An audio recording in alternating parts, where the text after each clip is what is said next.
Hello and welcome to the very first episode of ADHD and with Jorie Houlihan. I am Jorie Houlihan. Go figure. I am your guide for the dopamine deprived. And I am so excited that you are here. I am very nervous about this. I'm sure probably everybody says that on their first podcast. All right. I want to start this off with a question. When did it hit you that things didn't click for you the way they seemed to for everybody else? Now, for me, it wasn't one aha moment. It was really millions of tiny moments over the years, right? Things like forgetting appointments when I meant to remember. It was writing out a to-do list and then either promptly losing it or forgetting to look at it all day because out of sight, out of mind. It was feeling like I was always working so hard and still not getting anywhere. I felt like I was on this perpetual hamster wheel. So much guilt and shame and just always this nagging feeling of, why can't I just do this like everybody else? Sound familiar? I was finally diagnosed at the age of 49. I'll be honest, in the beginning, I felt a little conflicted about it. On one hand, I knew, right? Yeah, I definitely have this. It literally explains my entire life. No question. On the other hand, there was that part of me that thought, but what if they're wrong? What if I really am just lazy and need to get my act together? And I find it interesting, because this isn't just me who does that my brain goes to the negative as opposed to, I have a brain difference that I didn't know about. But part of that was because, like a lot of you, I still saw ADHD as somebody running around like they had too much sugar in their system. And that was definitely not me. I was the one on the couch, doom scrolling on my phone, trying in my head to get myself to do the thing, whatever that thing was. I'd be in my head going, just go do the thing. Why can't I do the thing? What is wrong with me? I'm so lazy. Just go do the thing. I thought I didn't have it because I could, well, what I now know is hyperfocus. What are you talking about? I can focus. When I'm interested in something, I can focus for hours, sometimes days, and it feels like no time has passed at all. Hello, time blindness. I also thought I didn't have it because I had tried to talk to doctors about it. The first time 30 years before I was actually diagnosed. And I was always given some version of, you're fine, or you just have too much on your plate. But I didn't have too much on my plate. And they came to these conclusions without really asking me anything, and they definitely didn't do an assessment. It wasn't even on the table. And after the last time that happened, I just thought, well, I guess I don't adult well. Okay, I just need to try harder. Can't tell you how many times I have said that phrase to myself. Anyway, that last attempt to talk to the doctor, I was in my late 30s. Now I'm in my 40s, and I start getting really depressed because I'm looking at my life, mostly in my career, and thinking, I just thought I'd be doing so much more with my life. I just need to try harder. Then COVID hit. Like a lot of women, when COVID hit and all of our worlds converged into one place, we could no longer fake it till we make it. This is when TikTok became big, and I was avoiding that like the plague. So I'm like, that's the exact kind of thing I would get addicted to. But my husband ended up on it, and then I ended up on it, and I ended up almost immediately in ADHD TikTok. And it wasn't the obvious signs of ADHD that was catching my attention. It was the not so obvious signs, like leaving cabinet doors and drawers open. It was anecdotal communication.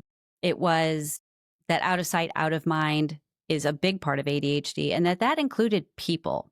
That was a big aha for me. I was like, oh my gosh, this would really explain a whole lot right now. And then the final step in this process for me was I am in a mastermind.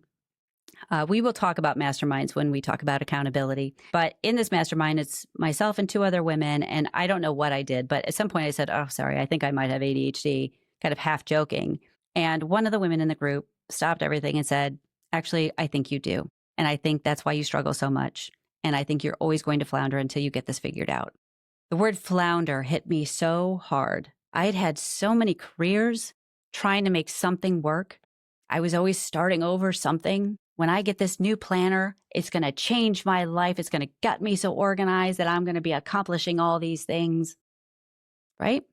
But the fact that she saw it in me, now it became more real. It wasn't just me, because there was a part of me saying, oh, you're just saying that so as an excuse. You're just lazy. But she saw it too. And it turned out she also had ADHD. She had been diagnosed late as well. And at that point, I had known her for about 5 or 6 years. And she saw me just drowning. And she knew what was going on. And at that point, I said, okay, I need to do something about this. It was COVID, so they weren't really seeing anybody. So I had to do mine through an online thing. But it got the ball rolling. That diagnosis was so validating. It changed my life. One of the reasons I created this podcast is because when I was newly diagnosed, I found out really quickly that there was really nobody out there for me. There were no resources, really. Everything was geared towards adolescent boys, right? And there was nothing really out there for late diagnosed middle-aged women. I needed somebody who understood what happens when you have this looming work deadline, but now suddenly you feel the need to clean your entire office. Productive procrastination. I wanted somebody who understood the internal chaos of opening the inbox. Yeah, that one's still a tough one for me. I wanted somebody who could explain to me what was happening in terms that felt real, that didn't feel sugar-coated or too clinical.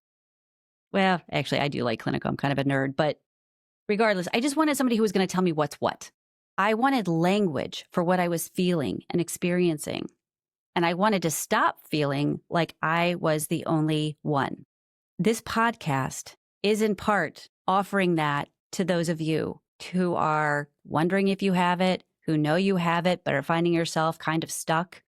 Or maybe you've known you've had it and you've been working, but you're still like needing something. I hope I'm the person that helps to give you that something. The most important thing that I hope all women get, whether it's via me or anybody else, is I want you to feel empowered with your ADHD. All right, so what are we going to cover on this podcast? That is a great question. I am so glad you asked that question. You will find I am very easily amused by myself. So just roll with it. Anyway, on this podcast, we are going to be tackling topics that hit home for late diagnosed ADHD women. Well, ADHD women in general, but definitely for those of you who are diagnosed later. We're going to cover topics like when you want to do the thing, but your brain puts on the brakes, emotional spirals and RSD. Good times with that one. When your planner has ghosted you. Although, if we're being honest, you probably ghosted your planner. Ask me how I know this. And why it's not your fault that you always feel behind. We are going to have interviews with people who are going to talk to you about being where you may be right now and feeling lost, and then being able to come out the other side of it and what they were able to do to make that happen. We are going to talk to people like professional organizers, time management experts. We're going to cover a whole lot of topics with interviews to hopefully give you things that are going to help you in your day-to-day life. We are going to do all of this with honesty, with humor, zero shame, and a whole lot of curiosity. You will hear me talk about curiosity a lot on this podcast, and that is a good thing. Okay, so why did I name this show ADHD And? It's twofold. The first one is, if you have followed me for any amount of time on social media, you know that somewhere in the beginning of my reels, I usually say something to the effect of, and today we're going to talk about ADHD and then whatever that reel's topic is. So this felt like a natural continuation of that. But there was another part to it. I went to school for theater, among a lot of other things. So many signs I had ADHD. Anyway, if you've ever taken an improv class or even just a regular theater class, because they usually do some improv in those, you know that the first rule of improv is you never say no in a scene. You always say yes and.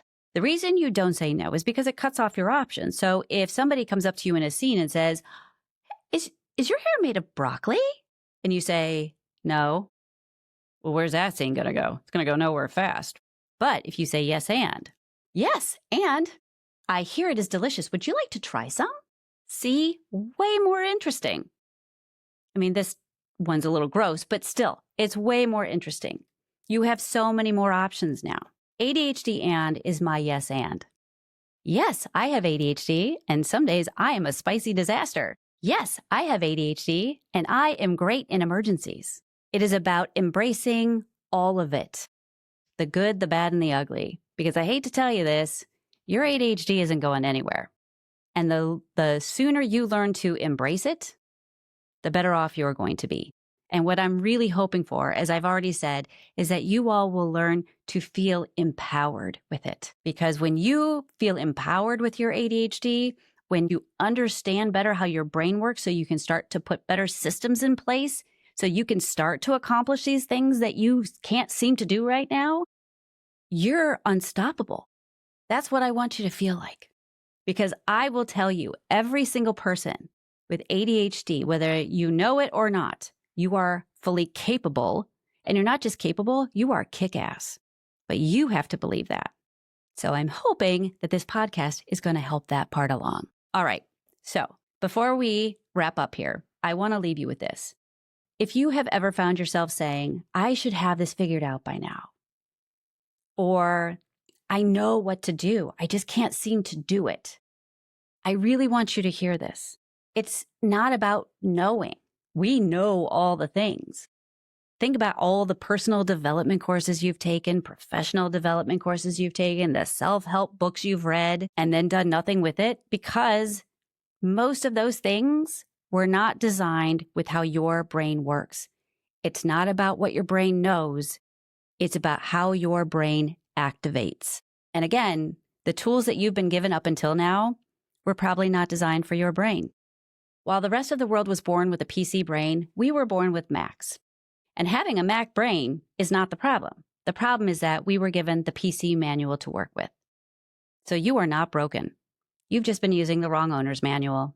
Thank you so much for hanging out with me today on ADHD. And if this episode made you feel a little more seen, I would love it if you would follow the show, leave a comment, and or share it with a friend who may need it too. Because for late diagnosed ADHD women, it's not just focus, it's everything. You deserve real tools, real support, and a space that gets it. So until next time, do what works for your brain. And remember, you are not alone in this. And most of all, stay curious.